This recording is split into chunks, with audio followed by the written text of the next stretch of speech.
उसको कैसे हम बना लेंगे ये बताइए, जब पैसा रोज के कमाने वाले, रोज के खाने वाले।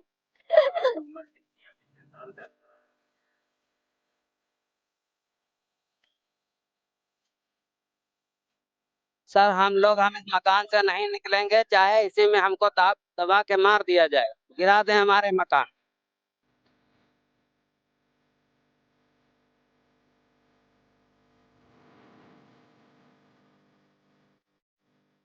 मर जाएंगे बस। अब यही जब बच्चों को लेके सबको लेट आएंगे, तारा मार लेके गिरा दे।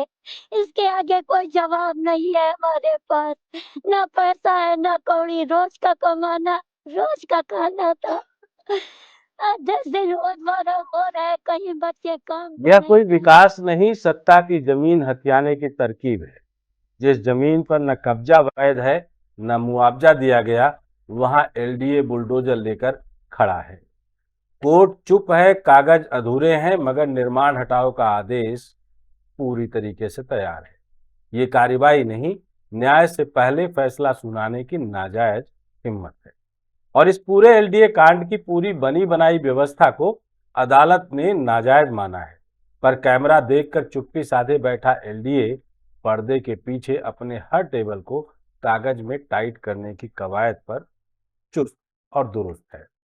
नमस्कार, मैं डॉक्टर विजय शुक्ल और आप देख रहे हैं लोकल न्यूज ऑफ इंडिया, गांव की गूंज दिल्ली तक। ग्राम मलेशमऊ खसरा संख्या 406, 408 और 409 की वो जमीन जिसे कभी खेत समझा गया था, अब वह न्याय और अन्याय की टकराहट में तब्दील हो गई। यह खेत अब दस्तावेज नहीं है, ये अब सवाल बन गए हैं उस व्यवस्था से जिसने वादे तो बहुत किए, लेकिन जब एक आम आदमी ने न्याय मांगा तो उसे सिर्फ तारीख मिली और बुलडोजर का साया। बरस 2018 में जब इस जमीन को लेकर याचिका दाखिल की गई तो उसका आशय यही था कि अदालत सुनेगी, परखेगी और तय करेगी कि अधिग्रहण वैध है या नहीं। जमीन के मालिकों ने कहा, सरकार ने अधिग्रहण की घोषणा तो की, पर ना मुआवजा दिया न कब्जा दिया। भूमि अधिग्रहण अधिनियम 2013 की धारा 24(2) यही कहती है कि ऐसी स्थिति में अधिग्रहण अमान्य होता है। लेकिन 6 वर्षों में अदालत ने न मना किया न मंजूरी दी, और इस चुप्पी को लखनऊ विकास प्राधिकरण ने मंजूरी मान लिया। अब एलडीए कहता है निर्माण अवैध है, हटाना है, और 15 जुलाई 2025 की सुबह का समय भी मुकर्रर था।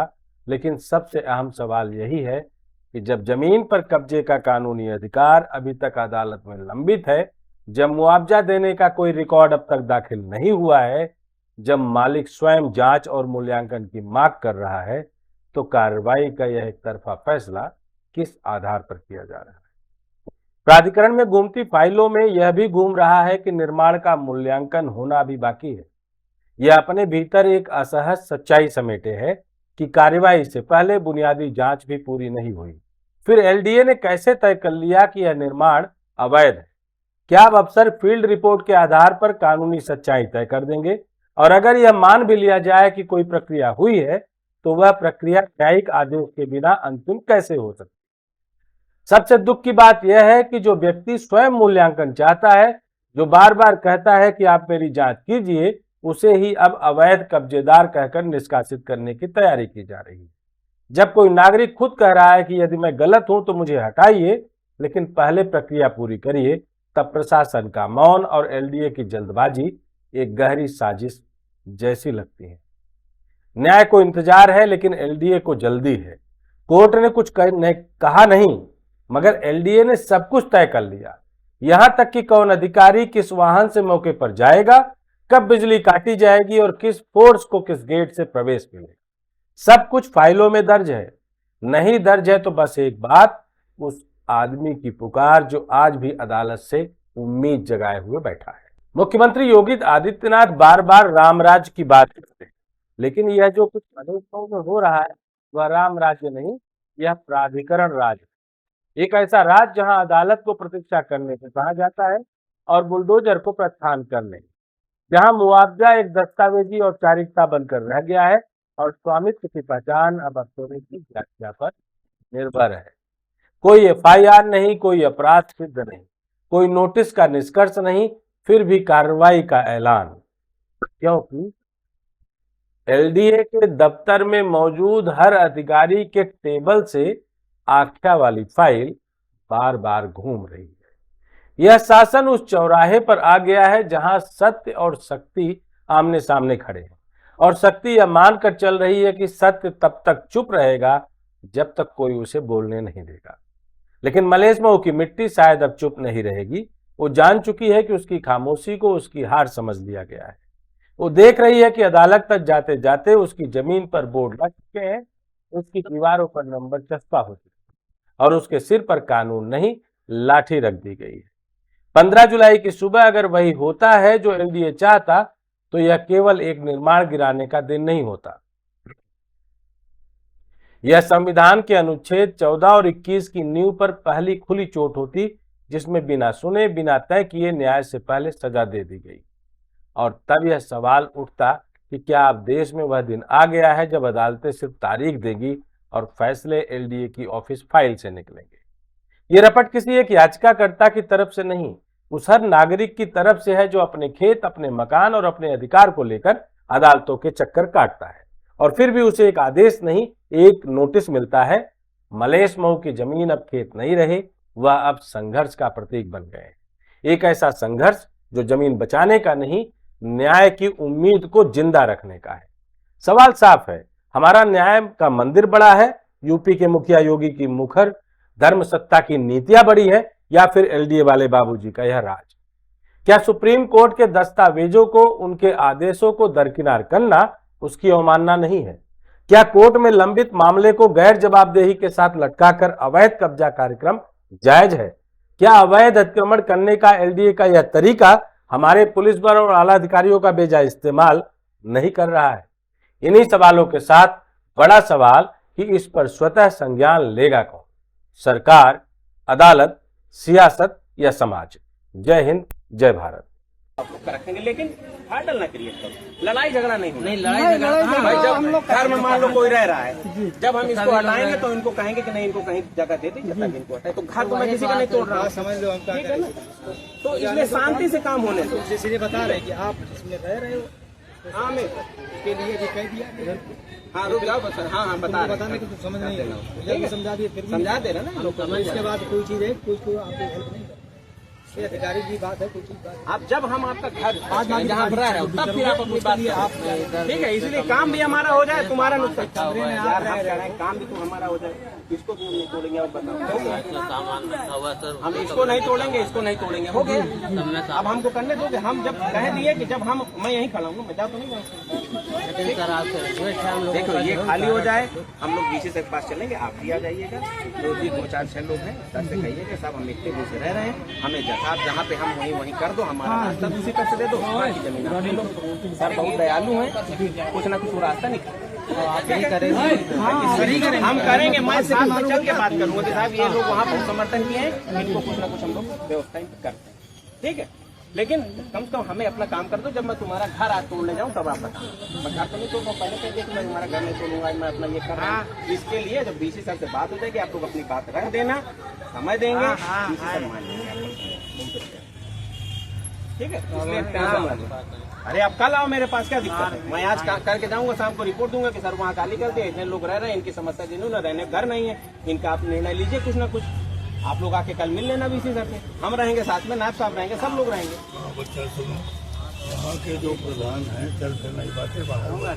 देखो एक बात दीक्षित जी, हमें किसी नेता को अगर बीच में डाला गया, देखिए हम सच बताएं, आपकी बात अलग है, तो फिर नुकसान के लिए मैं जिम्मेदार नहीं। अभी मैं पैरवी करूंगा बीसी साहब से कि साहब इतने लोग हैं, ये है, इनका कुछ ना कुछ देखिए, आपको जो भी व्यवस्था हो सकती है बस वही। तो आप बीच में तीसरे आदमी को न डालिए, इसलिए ये इनका घर है, ये प्रभावित हैं, ये खुद जाके कहें कि साहब मुझे रहने का घर दीजिए, पहले मैं कहाँ जाऊँ, वो उनको समझ में आएगा। कोई 4 आदमी जाके लीडर ढूंढेंगे तो उन्होंने लगेगा लीडर अपना नेतागिरी कर रहा है। ये बात जो मैं जेन्युइन कह रहा हूँ, वो आप मेरी बात सुनो बस। वो बहुत दयालु आदमी है, बिल्कुल सुनेंगे बात, आप इससे टेंशन हो। मैं किसी का घर अभी नहीं तोड़ रहा हूँ कि आप लोग इतना परेशान हो रहे। क्या बात? मेरा नाम मोहम्मद शकील है। ये हमारी पुश्तैनी ज़मीन है जिसपे हम लोग 50-60 साल से निवास कर रहे हैं। ये मलेशिया में गोमती नगर विस्तार सेक्टर 6 में। और एलडीए के अधिकारी कर्मचारी आते हैं। 2018 से हमको पीड़ित किया जा रहा है। हम हर जगह दौड़ दौड़ के जा रहे हैं, कहीं हमारी फरियाद सुनी नहीं जा रही। यहाँ तक कि माननीय योगेश शुक्ला के पास भी गए, वो एलडीए के बीसी से कहा कि इन लोगों को विस्थापित किया जाए, लेकिन वहाँ हमारी कोई सुनवाई नहीं हो रही। सर, हमारा पूरा परिवार रो रहा है, परेशान है, बिलख रहा है, लेकिन हमारी कहीं गरीब की सुनवाई नहीं है। ये हमारी पुश्तैनी जमीन है, हम लोग यहाँ पे निवास कर रहे हैं। हमको जबरदस्ती यहाँ खेदा जा रहा।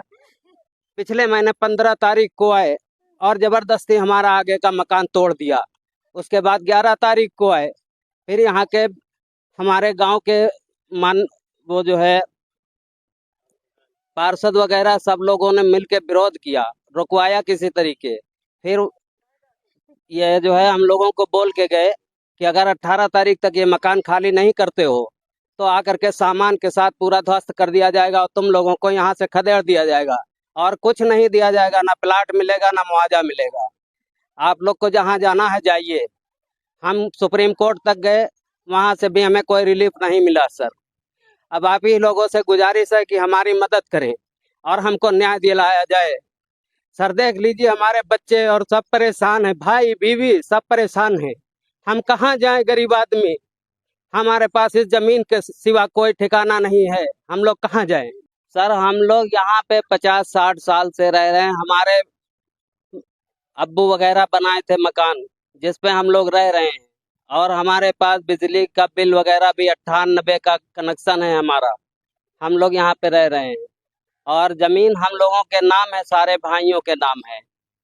सब हमारे छोटे भाई हैं, मुजीब हैं, हसीब हैं, शफीक हैं, रशीद, हमीद और हमारी चच्ची, सबके नाम हमारी जमीन ये पुरानी खतौनी पे है, लेकिन अब हमारी कोई सुनवाई नहीं है। साहब, ये सबसे पहले एलडीए यहाँ कब आया था और कैसे आपको पता एलडीए सर जो है सन 2000 में एक्वायर किया और उसके बाद में हम लोगों ने उस पर आपत्ति जताई। अपने मकान के फोटो के साथ हमने एप्लीकेशन दिया कि हम लोगों के सर इस पे मकान बने हुए, हम लोग मुआवजा नहीं लेंगे। उसके बाद में जो है वो आपत्ति वहाँ दर्ज है एलडीए में। फिर जो है अवार्ड में हम लोगों के नाम भी एलडीए ने दर्शाए हैं कि हाँ ठीक है तुम्हारे मकान बने हैं। तो सर जो है जब हमारे मकान बने हैं तो हम लोग चुपचाप बैठे रहे कि चलिए एलडीए हमारा कुछ न्याय करेगी, हम लोगों के मकान छोड़ दिए जाएंगे।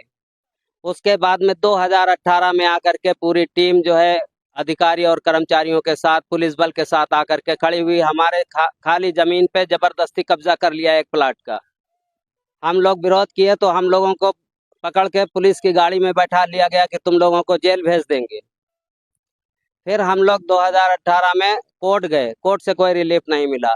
अब अभी पिछले महीने 15 तारीख को आए, हमारा आगे का मकान भी तोड़ दिया और उसके बाद फिर 11 तारीख को आए तोड़ने के लिए मशीन वगैरह पुलिस बल के साथ, लेडीज पुलिस और पीएससी लेकर के आए, लेकिन यहाँ के पार्षद और पूर्व प्रधान सब मिल के विरोध किए, लेकिन उन लोगों की भी बात नहीं सुनी गई, जिस पे जो है हम लोगों को जबरदस्ती यहाँ से हटाया जा रहा है। हाँ सर, हमारे घर में 4-5 दुकानें बनी थी, उनको 1.5 साल पहले तोड़ दिया गया। 1.5 साल हो गया है, बोले कि ये सब अवैध है। तो हमने कहा सर चलिए दुकानें अवैध हैं लेकिन हम लोगों के घर छोड़ दीजिए। हाथ जोड़ के उनसे विनती की छोड़ दीजिए, लेकिन नहीं माने। अब क्या आप लोग कर रहे हो आगे की लड़ाई में, क्या कर रहे अब सर लड़ाई में हम क्या, सब जगह दौड़ के जा रहे हैं। हम माननीय विधायक जी के पास गए, पूर्व मुख्यमंत्री के पास गए, उन्होंने अपने लेटर पे लिख के दिया कि कमिश्नर के पास चले जाइए। आज की डेट में हम लोग कमिश्नर के पास गए, आज 16 तारीख है, अपने बीवी बच्चों को लेकर के, लेकिन कमिश्नर सर मिली नहीं, लेकिन लेटर हम वहाँ पे रिसीव करवा के आए हैं। अब अगर 18 तारीख को तोड़ने आती है तो आप लोगों को क्या कदम होगा? एलडीए का कहना यह है कि आपको एक जगह दे दी गई है, वहाँ आप लोग चले जाएं, आपको जगह भी दे देगी, मुआवजा भी आपका ट्रेजरी में जमा है। सर हमको जमीन लिखित में दी जाए, जैसे सब 800 लोगों को यहाँ पे विस्थापित किया गया है, मकान दिया गया है, लिखित में प्लाट दिए गए हैं, इस तरीके से हम लोग को भी दे दिया जाए प्लाट, हम लोग भी खाली कर देंगे। एलडीए के अफसर अक्सर आते हैं, आप लोगों को कहते हैं कि आपका मुआवजा ट्रेजरी में जमा है, आप लोग ले लो जगह खाली। सर जब तक हमको प्लाट नहीं दिया जाएगा तब तक हम मुआवजा नहीं ले सकते हैं, मुआवजा हम जब भी उठाएंगे जब हमको प्लाट दे दिया जाएगा, हमको पैसा मिलेगा, उसी पैसे से उसी प्लाट पे हम मकान बनाएंगे अपना। और नए रेट का हमको मुआवजा चाहिए, क्योंकि हम लोग अब यहाँ पे कहाँ जाएंगे, कहीं हमारी सुनवाई नहीं हो रही। अब सर ये चीज़ तो हमें पता नहीं, सुनने में हमें भी आया है कि कोई पीछे हमारे जो प्लाट है उसको खरीदा है। अब क्या है मामला, ये तो हम अंदर की बातें नहीं जान सकते हैं। एक पहले जो आपका प्लाट कब्जाया गया था वो भी बताया जा रहा है किसी और के सुपुर्द कर दिया गया। हाँ, ये कोई जो है वकील हैं श्रीवास्तव जी, उनको दे दिया गया ये रेडीमेड बाउंड्री करके। तो जगह आपकी थी। जगह हमारी है, लेकिन सर हम गरीब आदमी, गरीब परिवार कैसे लड़ सकते हैं? पुलिस बल से तो हम नहीं लड़ सकते हैं ना। क्या आती है और जबरदस्ती खाली कराती, तो आप लोगों का कदम क्या तो सर हम इस मकान से नहीं निकलेंगे, चाहे इसी में हमको दबा के मार दिया जाए, गिरा दें हमारे मकान, हम लोग मर जाएंगे, लेकिन हम लोग कहीं नहीं जाएंगे जब हमारे पास कोई ठिकाना नहीं है। जब तक हमें एलडीएल लिखित में नहीं देती हम कहीं नहीं जा सकते हैं सर, मर जाएंगे यहीं पे, दफन कर दें हमको। हमको घर चाहिए, पैसा चाहिए आज की रेट के, नहीं सिरे का मुआवजा हमको चाहिए। न प्लाट दे रहे हैं, न बच्चों को कहीं रहने का ठिकाना। और प्रदीप दे भी रहे हैं 800 स्क्वायर फीट है, उसमें कितने बच्चे हम रख ले, गड़ही है, कैसे हम बच्चों को तपवा दें धूम में? न लिखा न पढ़ी, कैसे हम क्या कर ले? हमारी जमीन से हमको लोग को हटाया जा रहा है। उसको कैसे हम बना लेंगे ये बताइए, जब पैसा रोज के कमाने वाले, रोज के खाने वाले। आपकी उम्र कितनी है, कितने साल से आप यहाँ रह रहे हैं? अब तो 65 साल की उम्र है, यही घर में शादी हो के आए थे। अगर मान लीजिए एलडीएल नहीं मानता है तो आप लोग क्या करेंगे? मर जाएंगे बस। अब यही, जब बच्चों को लेके सबको लेट आएंगे, ताला मार लेंगे, गिरा दे। इसके आगे कोई जवाब नहीं है हमारे पास, ना पैसा है ना कौड़ी, रोज का कमाना, रोज का खाना था। आज 10 दिन हो रहा है, कहीं बच्चे काम पे नहीं जा रहे हैं, कैसे चल रहा धंधा? हम लोग का कोई ठिकाना नहीं है। ये हमारी सब बेटियां हैं, छोटी बड़ी सब, ये इनको कहाँ लेके जाएं? हम लोग के पास कोई रहने का ठिकाना नहीं है, यही एक सहारा है हम लोग का बस। हम लोग का इंसाफ चाहिए, कुछ ना चाहिए, हम लोग के मकान चाहिए बस। लिखा पढ़ी के साथ हम लोग को मकान दे। ये बहुत बड़ी, मगर कहते लिखित में भी नहीं दे रहे, ऐसे ही कहते रहने दो, तो ऐसे कैसे रह दे? उठा वहाँ जब अपनी नहीं छोड़ते हैं तो वो कौन है छोड़ देते हैं, उसको तो और खाली करा लेंगे। हमको नए सिरे मगर मुआवजा दिया जाए, प्लाट दिया जाए और लिखित में हमको दिया जाए। लिखित में दिया जाए। हाँ, लिखित में हमको चाहिए। मगर हम ऐसे नहीं अब हुआ ऐसे है, घर नहीं खाली करेंगे, मर जाएंगे सब लड़के बच्चे बस। हर चीज वहाँ की है, जबरदस्ती गुंडाई करते हैं। बड़ी बड़ी लड़कियां कहाँ लेके चले गए?